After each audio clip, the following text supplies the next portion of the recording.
this was started specifically because there was no place to learn, first of all, about sustainable fashion or sustainability in general, other aspects.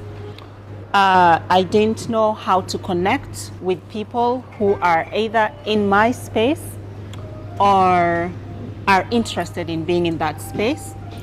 And also, I was curious on how to learn about, like you see, Larry does it in a different way. Anita represents something different. So I wanted a place where you can go, connect with everyone. And that's how this began. So it's a space where people are connecting with each other in a super non-judgy way. That's what Sustainable Fashion Talks does. I'm really happy to be here. It's a pleasure. I thrive in being in such spaces. So just to introduce myself, for me, I'm an artist. First things first, I represent, I thrive in music too. I love music. Music saved my life, gave me an opportunity when there was none. So I'm a musician and an entrepreneur, because for the love of music you have to fund it. So I had to find a business which can at least fund some activities, audio, video, organize your own shows. So that's how the entrepreneurship side comes in. Then there's the passion, which is activism. I like to call it activism because it's using art to drive change and emphasizing the role of arts in regards to awareness creation. So that's how the activism comes in. Being an environmentalist, I've volunteered in a couple of CBOs in Kibera, Eastlands, and I've also worked with Sonia way back, kitambo kidogo. So it has been a good journey, and I'm really happy to be here. My name is Sonia Basant. I run a program called Kilicycle, which primarily is a recycling collection drive that's held once a month. And we have partners who come to the location, and then they can help people understand what it means to segregate waste, as well as what is actually recyclable and not recyclable. We've been running this program for 4 years now. Hi everyone. Hi. I think I'm the most audible one. So my name is Anita Soina. I am an environmentalist by passion, not by profession. I like to identify as a climate, SDGs, and community development advocate. I run an organization that is Pies Warriors Climate and Environmental Organization, where we focus more on climate education to children, to communities in the rural areas. And we are also now trying to see how we can partner with different committees in the political leadership sector so that we also capacity build them. And I also run a foundation that is the Soina Foundation that focuses more on quality education and works in Kajiado, helping rural children access quality education, but also trying to work with the community around the school to improve their livelihoods by addressing different SDGs. And lastly, the Global Youth Champion for a UN-hosted partnership that is sanitation and water for all. Thank you so much, and I'm a Gen Z. My name is Joseph Nguthiru. By profession, I'm an engineer. By practice, I am an environmentalist and an ecopreneur and all that. So I run 2 startups primarily. One of them is called Hirepack. We manufacture biodegradable plastics, and they are made out of the invasive water hyacinth. So we convert hyacinth into bioplastics. And the other one is called MC2. My co-founder is Sam. At MC2, we are using AI as an early warning system for deforestation, charcoal burning, and wildfires. So right now, before you cut down a random tree in Gong Forest, the KFS get a text on their phone. Yeah. I'm also a part of the Obama Foundation and 40 Under 40 Africa. And also we run a non-profit called Afroclimate that we are empowering African entrepreneurs who are working on the climate space. My name is Fiona Njeri, and I'm an educator by profession. Mimi ni mwalimu, and always wandering around the country just trying to figure out what the children needs in education and what they're doing towards agroecology. I'm also part of a grassroots organization in Kajiado that is working towards agroecology and agroforestry. And I'm also a conservation model I used to be Miss Environment in campus. Now I don't know what I am, but I'm conservation modeling. I'm putting my foot forward in exploring what environmentalism means as part of a lifestyle. Thank you. So how do you balance being a model or this person who is expected to be dressing up nicely and, using clothes and being an environmentalist? How do you balance that? Because you're expected to look good, you're expected to show new clothes. So balancing that is making sure that you're working with sustainable brands and repeat fashion. There is no shame in repeating of your clothes, and you'd rather have quality clothes that you can use so many times other than the constant buying of clothes. And that is we need to demystify that part in the pageantry where you have to show up in new gowns and show up in gowns that are imported and all of that stuff. So it's also working with finding out which brands, and do these pageants really advocate for conservation, or is it just, are you labeling it as Miss Earth just because, so we need to hold these pageants they need to be accountable, and that's part of the reason why I haven't really participated in pageants as much, because I will go to a Miss Earth and they will look at how I walk. Okay, I will walk for you, I will sway my hips, and then what next? Most people even have these pageants, they win the pageant and then absolutely do nothing with this particular platform. And the best part about it is that you need to use your platform to advocate for the theme of that pageant. So if it's mental health, we need to see this model being engaged in mental health programs.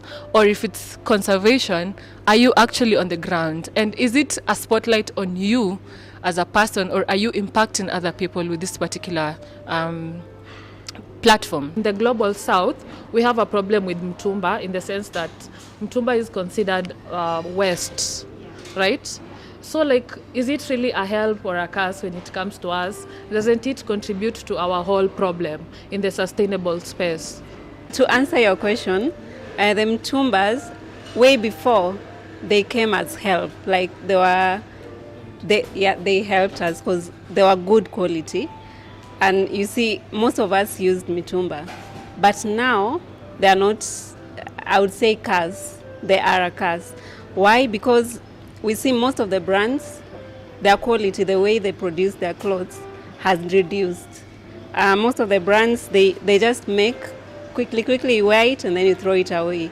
So most of the clothes they are actually throwing away. They are not even giving them, they are not donating, because they are about 40% is worn out. Is not something you can put on.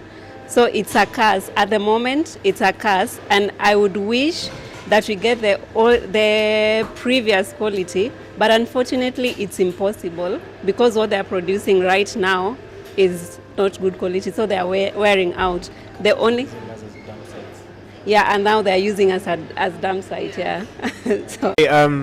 For me, how I see it, I think when you touch the mitumba business, it's a whole Pandora's box. For me, the biggest thing I look at when we're talking about mitumba is the amount of tonnage in terms of microplastics that we are sending into our water bodies and our soil.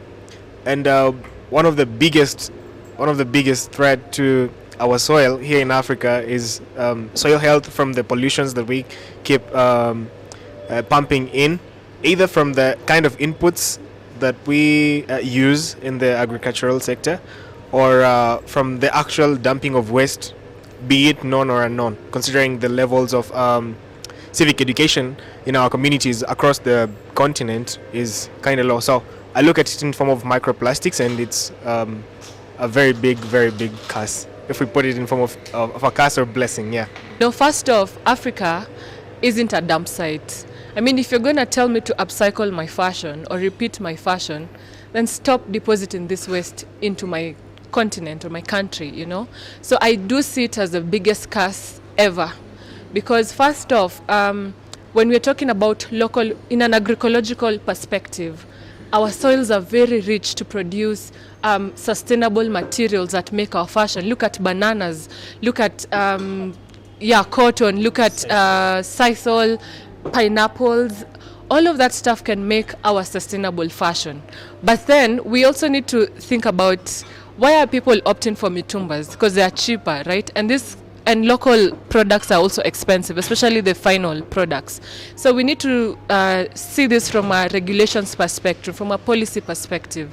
We need to involve both state and non-state actors to oppose Africa being a dump site, because we are not, and we will fight our way through it. I mean, with Gen Z now, the spirit of Gen Z, we need to fight our way through it. We are not a dumping site, and not just textiles, and we need to promote our local farmers to be able to give us the raw materials to make fashion that is actually good quality and compostable. I used to sell mitumba as a way of surviving in campus, but later on I come to realize as she says, most of the fabrics they use, they're not sustainable. It's a mixture of chemicals, polyester, acrylics and whatnots. And when you throw away these clothes, most of them, they don't decompose. You can't compare the fabrics to linen, to cotton, to silk. So for me, it's a curse. And you find that when they dump these clothes, they usually come to the third world countries. So for us, we are taken as a dumping site, so it's more of a curse to us. Very interesting just to hear you guys' I think backgrounds in terms of how you work with community practice. It's not as different as in South Africa, but I also appreciate how, I think there's a lot of similarities because of the work that I've supported over the years in sustainability and climate change. So programs that, rejuvenate rivers, programs that really focus on waste management and using tech as well. But I think in the conversation around, I think it's mitumba. Yeah, mitumba. So I was like, what's that? So interesting enough, sometimes I work with this organization called Twig, and they're very big on sustainable fashion, but the term that they prefer to use is slow fashion. And recently they wrote an article on problematizing, secondhand clothing, and how obviously we need to revisit it. And I think for me, like when you look at the influencer culture and how influencers literally just over-consume fashion, it is so bad to a point where these influencers end up selling their own fashion that they just literally bought and walked on a runway or took a picture with last week. So I think one, it's definitely a mindset thing that we need to change with our consumers.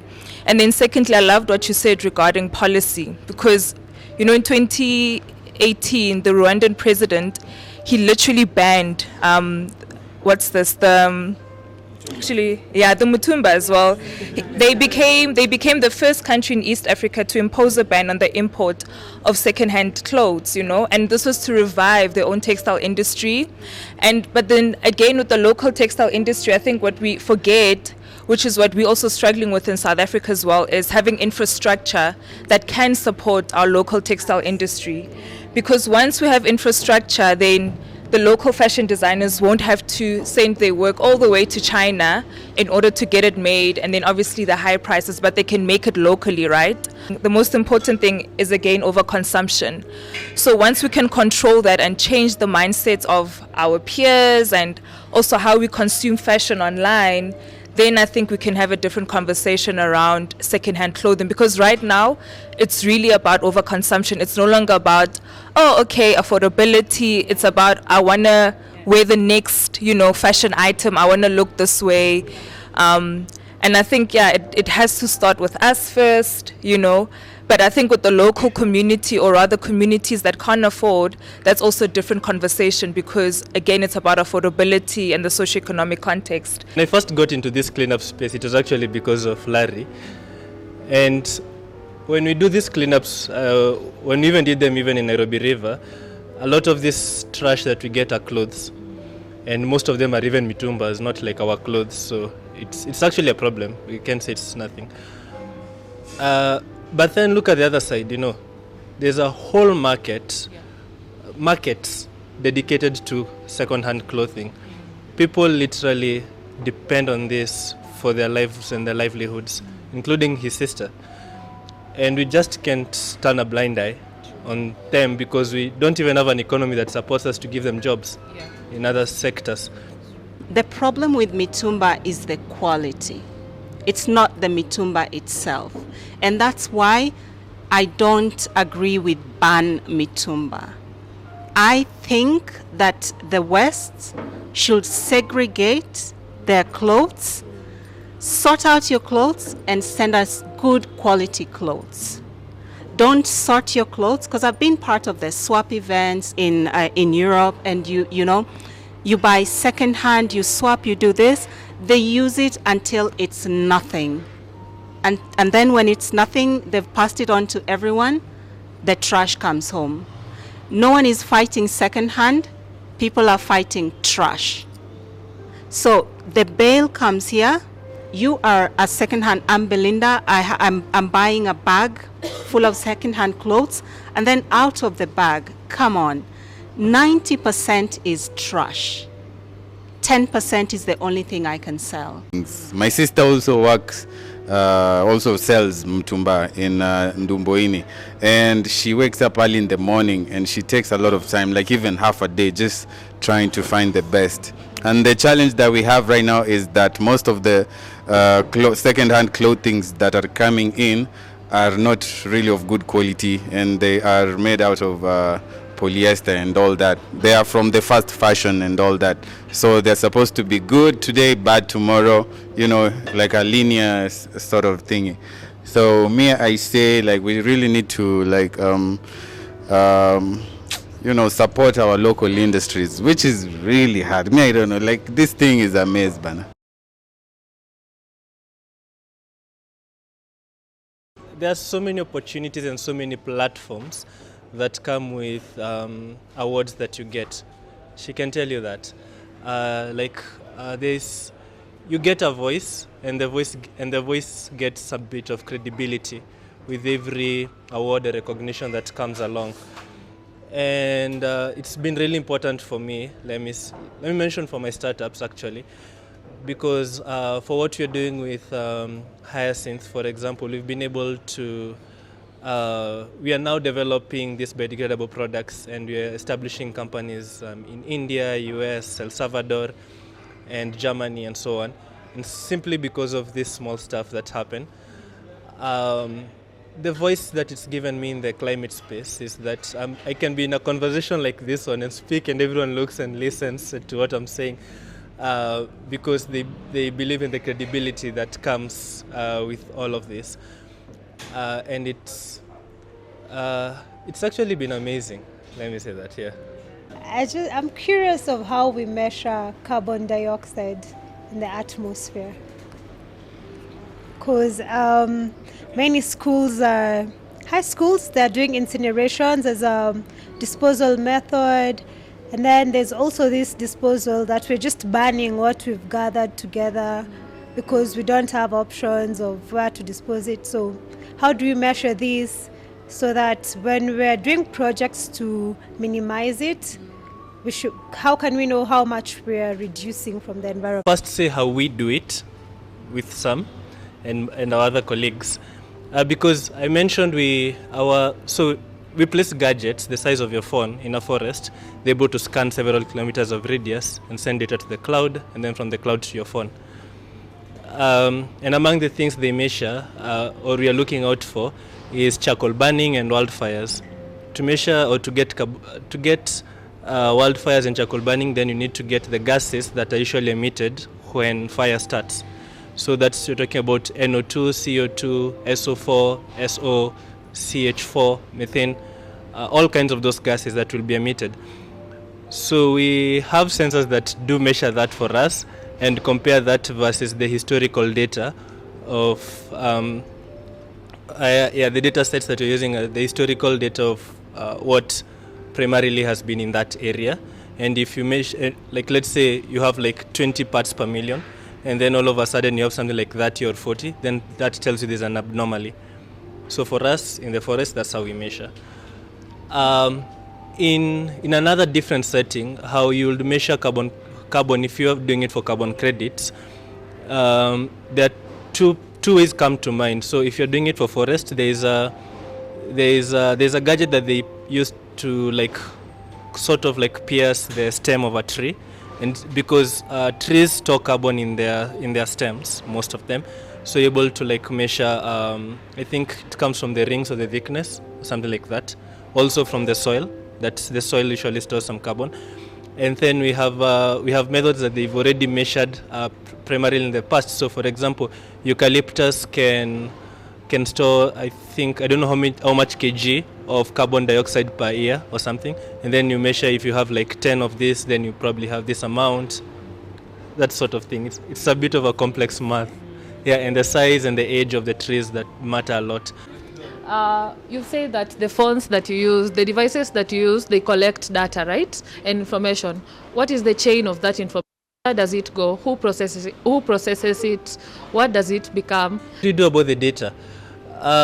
So data is actually a big problem, and one of the problems we have right now is we're getting too much data from these forests that we don't even know what we're going to do about it, because interesting enough, for example, our devices told us that people are cutting trees, and when we went there, we found that it was people who were praying. How did that happen? We trained the algorithms to detect for unusual activity. Yeah. People start praying and they start speaking in tongues. Then you have so AI is something is off. We went with him, and we were in Gong Forest, and we are this is unusual. This is a power saw noise that we've never recorded before. And we go and we are people, a lot of people. I think it was a whole church or churches that had come. But how we do about the data is that we are now using cloud storage from Konza Technopolis. They have I think it's the only cloud in Kenya. I think it's probably the only cloud in Kenya, apart from the ones that Amazon has, AWS and Google Cloud. So we're using that right now for storage because it's also kind of government data. So it's private as much as Kenyan borders are concerned. So how have you integrated environmental advocacy and being an artist? Yeah, thank you so much. So basically, it started through experience in 2019, 2020. I was fortunate enough to be part of the Nairobi River Restoration Program, where we had over 120 youths. I was assisting in the mobilization of these youth groups, CBOs, that participated in the Nairobi River Restoration. And it was through that we were 6-7 months in, and we had done a really great work, covered a couple of kilometers almost heading to the dam. And we noticed that going back, as we were trying to see how we can incorporate tree planting too for beautification after cleaning the river, we noticed that the community was still dumping. So I was there's a disconnect here. And let me tell you, these initiatives are really draining and they're depressing. All of you have done cleanups, and you go back and it's the same thing, right? 5 minutes later. So that's where I was okay, since I have a couple of fans and people who support my music, I was okay, I can make raps about proper responsible solid waste disposal and stuff, for starters, because Nairobi River is a different story. I can't even get into that right now. And basically the thing was to change the mindset of the people to be these individuals who can dispose of their waste responsibly, basically. Because in Kibra, I come from an informal settlement, so that's another challenge, because the structure itself, it's set up in a way, it's not easy to actually, dispose of this waste well. That is why we came up with, certain groups. That is why I joined other CBOs to support this garbage collection services, household to household garbage collection services in Kibera, because we don't have these services. But after noticing that people were dumping into the river, I can make a song and I can organize a concert, a free concert. That is one thing that really brought them together too, apart from, the spirit. They were we really want to change this, but how? Because the capacity is really low. But with the music, they really embraced it, and it put me in a tight position where I was seen as an ambassador, and people looked up to me, and I'm being approached to provide certain solutions, because they were like tushasafisha, and it's another dump site again, because also space is an issue. So they're like, we're not throwing in the river, but this is what we've collected, so what do we do? Yeah, that brings about like you have to have a recycling center of some sort. So these are the things like I'm really trying to push for, even in my space. But for me, the way I incorporate music and my environmentalism is just through experience. What I experience, I put it into the music, and it's not just pointing fingers. It's also like also adding some solutions in there, so that when someone starts with the challenge, then the second verse can be, okay, this is what you can do, la-di-da. Yeah. I love that you're singing my song. It's you don't just point out the problem. You know, you don't make someone feel so bad about what they're doing. You give the problem and then the solution as well with it. I have a question for Larry. You've mentioned something doing with cleanups, and we've been organizing cleanups, and then 2 to 3 days we find someone has already dumped again. Someone told us that engaging the community is a better thing to reduce the people dumping, but again I see it's not enough. So for the people who are not musicians like us, what can we do to solve that problem? On the ground, I'd say after doing sensitization, because me, I know how Kibra is. People, you'll find some really ignorant people, because they see you walking around with white people. They know, hawa nalipwanga, watakuja tu kusafisha, usijali. I know, like they really assume a lot in regards to how like the youth in Kibra engage in such activities. So me, I'd say after sensitization and awareness creation, maybe engaging the community. Probably you should also like engage the chief too, so that he can be like really close. Maybe he can have some laws or incorporate some policies in place where, stupid takataka hapa, fine, whatever, and have some people, some agents who can also work with you. Because for us, I think that was one thing that also worked for us in terms of depleting dump sites. If we deplete a dump site, then someone throws it over there. We had community, I'd say watchman, who was always aware, and also the neighbors. Plus, we were actually awarding them too, because we at the time I think we had an MOU with Vince, so we were exchanging plastics for finished products, because they were repurposing the plastics that we were giving them. So the neighborhood watch, people will receive like shopping, and if they can bring in plastics, we can exchange that, and then if they can report someone who is dumping, then they'll get something else. So I think with Kibra, they always want to be, it has to be win-win. What motivated you to be active in KiliCycle? That's one. And the second one is something that I'm personally very, very curious about. So you teach people how to segregate. But what I've realized even in my home is, I don't know if you guys can relate, but you segregate your trash at home. But when the trash collectors come to pick, I'm like, wait, what did I just do? I was segregating things, but now you're putting everything together in a lorry. So how is that working? How is that helping your education, what you're trying to educate people, and then when they do it, it ends up in the same place? As an environmentalist, I was looking for something was different, and the lady, the idea was like, let's just try. It doesn't work. We've tried. And then 4 years in, we're still here. So it means we're doing something right. But as far as what you're speaking of, you segregate at source, it is an issue.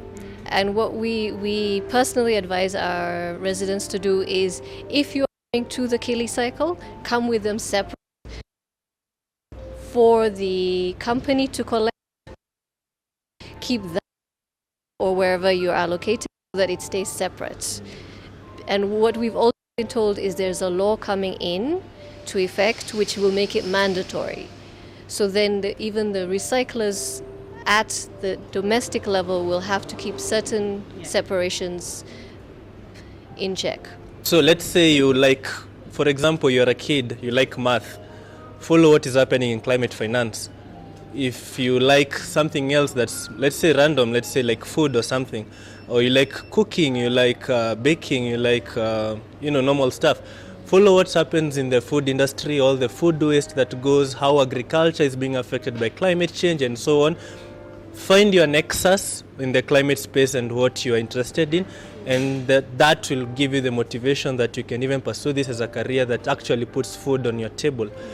When we have these conversations, I really like that we speak to people as if they do not know and just slowly win me over, okay? So I'm going to ask you to explain how agroecology contributes to environmental sustainability and why it's important. I really understood that wording is very important when you're classifying, you could say sustainable agriculture, Sustainable agriculture means, okay, I'm trying my best to be as organic as possible, but I still have some leeway to use, let's say, toxic pesticides on my plants.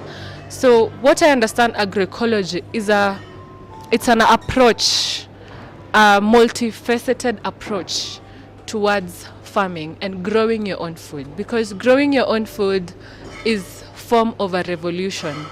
So how that contributes to environmental conservation is that we are trying to try not to use the big words. So they said there's nothing wrong with the carbon, it's just the location of the carbon. To the soil, then you're contributing to environmental conservation. So we want to grow our own foods. We want to preserve these indigenous seeds, both for our generation and future generation. We want to do it in such a way that is sustainable to us, to our future generations, and we want to do it in a way that does not involve, like toxic, like pesticides are made out of burning fossil fuels, so also that contributes to a lot of, climate change effects. So agroecology is using intergenerational, or it has some principles that encourage culture, it encourages social values, it encourages growing and promoting of local products, And when we look at agroecology, it forms the basis of almost all of these social issues that we're talking about. For example, in fashion, we can reimagine, like we've mentioned, how cotton is made in a very unsustainable way. So we can imagine promoting local farmers. Even when you look at a river, for example, case study, when you look at a river that is full of bamboos, yes, they will, bamboos, we hear that they clean the waters, right? But the streams, compared to actual rivers or the rivers that have been here for generations, it has a lot of diverse plants, a lot of plants growing around it. So what we are encouraging is planting diverse crops, diverse trees that foster sustainable agriculture, or rather agroecology, So that's how I understand agroecology. It's a holistic approach. I want my grandmother to transfer that knowledge on how they used to do it kitambo, how they used to, when you're faced with certain pests or diseases in my plants or in my small plots, how did you handle it in a way that's sustainable? And can I pass down that information to my children? So in the big words, it's ecological principles in agriculture, but in small words, it's growing your own food as a form of revolution. Yeah. Could you please advise maybe a 15-year-old who is watching you now and is really looking up to you? Talk to the 15-year-old or the person who is looking up to you right now and wants to start. How do they start? What I would say is, actually in any area, leave alone the environment space, I think the first thing someone should do is identify a problem or a challenge first.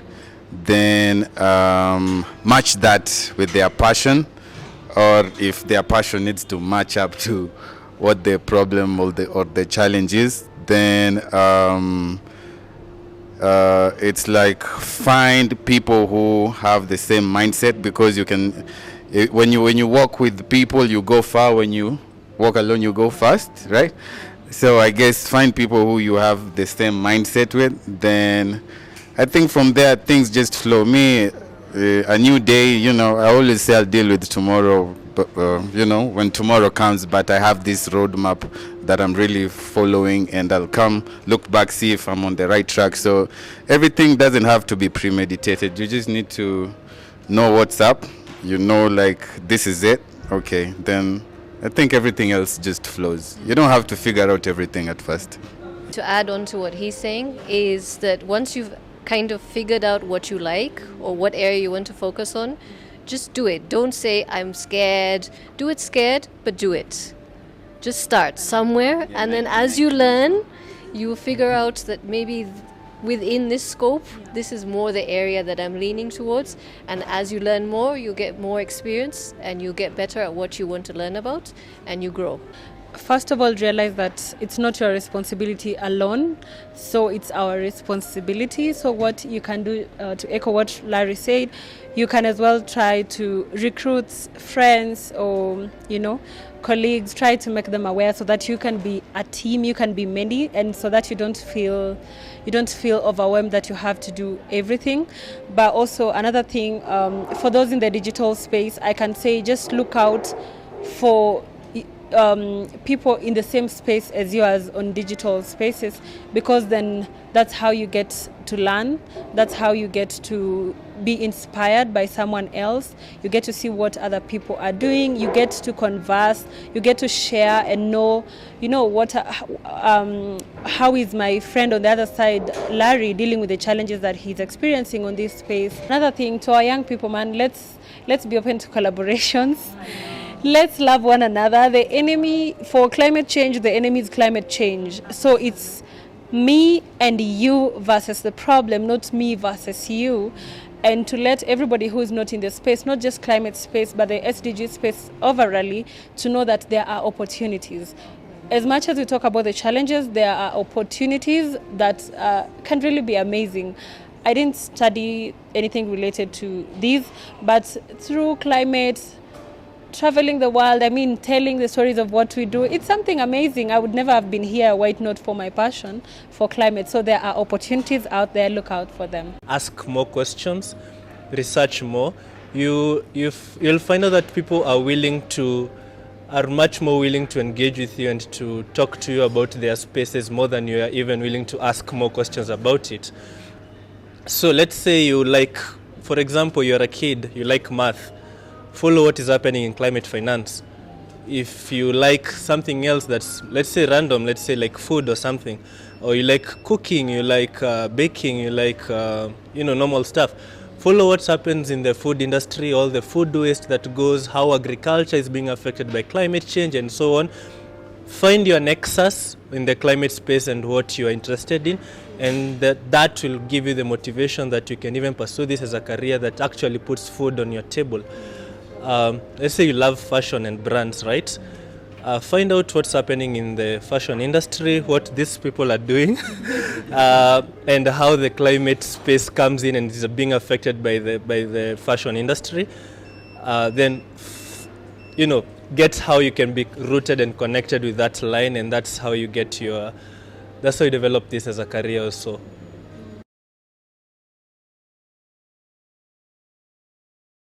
I will say a little, because when we did start, we were on the roadside, so we needed permits, and that way the local government indulged us and gave us a permit.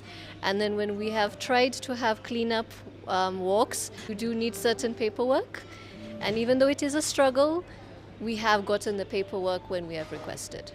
It's something you deserved. it's not more of a favor, it's something, but because of how our systems look like nowadays, you get something that you deserved, but then it looks like that's the sad part about it. So for myself, I can say with the work that we do, not really much, but the support I've received personally and from other young people I've received is like badges to cope.